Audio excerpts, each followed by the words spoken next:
Salam, bu dərsimizdə biz şibyələr haqqında məlumat alacağıq. Gəlin baxaq. Şibyələr bilirik ki, onlar canlı aləmlərin, yəni müxtəlif canlı aləmlərin bircə yaşaması, simbioz yaşaması nəticəsində meydana gəlirlər. Onlarda xüsusi orqanlar və toxumalar olmurlar. Talomunda şibyələrin hansı aləmlərin nümayəndələri var?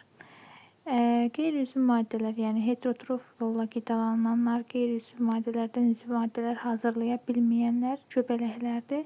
Bir də avtotrof orqanizmlər var ki, bunlar da yosunlar, bir də siyanobakteriyalar, yaxud da siyanobakteriyaların digər adı göyyaşıl yosunlardır. Bunlar isə onun avtotrof hissəsini təşkil edirlər. Şəkildə də gördüyümüz kimi şibyə talomunun quruluşu necədir? Şibyə talomunun quruluşu, baxaq. Burada deməli, şibyə talomunun quruluşu necədir? Yuxarı qabıq qatında qatı var, bir də aşağı qabıq qatı var. Yuxarı qabıq qatı hissəsini əsasən mütsellər, göbələk mütsellər təşkil edir. Bax bu hissəni və aşağıda da yəni göbələk mütsellər təşkil edir və orta hissəsində o mütsellərin arasında burada yaşıl rəngli gördüklərimiz nədir? Ya siyanobakteriyalar, ya da yosunlar ola bilərlər. Deməli, göbələklər biz bilirik ki, şibyələrə qeyri-üzvü maddələr verirlər.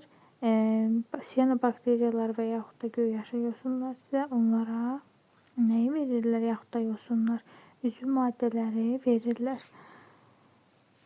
Bundan başqa şibyələrin daxili hissəsində dediyi o mütsellər arasında yosunlar və siyanobakteriyalar təşkil edir. Sonra il ərzində talomlar bir neçə santimetrə qədər böyüyə bilər. Maral mamırı, yəni şibyədir bu, sadəcə olaraq adı maral mamırı gedir. İldə 1-3 millimetrə qədər böyüyə bilər. Sonra bunların çoxalması, bunlar əsasən tərkibində göbələklər olduğuna görə, göbələklər də sporlarla çoxaldığına görə sporlarla çoxala bilirlər. Bir də bunların talomunun bir neçə hissəyə bölünmə yolu ilə də çoxala bilirlər. Şibyələr ümumiyyətlə təbiətdə 3 cür olur. Qazmaq şəkilli şibyələr, yarpaq şəkilli şibyələr, bir də kol şəkilli şibyələr.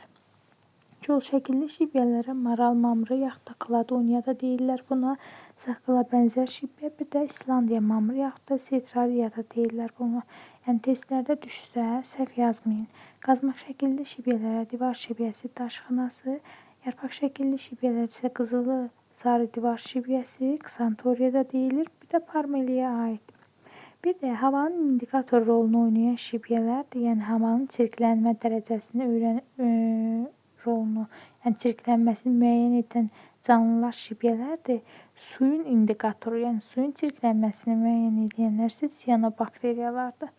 Bir də şibyələrdə biz bunu bilək ki, 3 aləmin nümayəndələri iştirak edir. Şibyə talomunun əmələ gəlməsində hansı aləmlərdir? Bir göbələklər aləmi, yosunlar bitkilərə aid olduğuna görə bitkilər aləmi, bir də yaşıl yosunlar yaxud da siyanobakteriyalar deyirik. Bunlar isə bakteriyalara aid olduğuna görə bakteriyalar aləmi götürülür. Yəni cəmi 3 dənə aləmin nümayəndəsinə burada rast gəlmək olar. Bax, burada da yazmışam qara hərflərlə.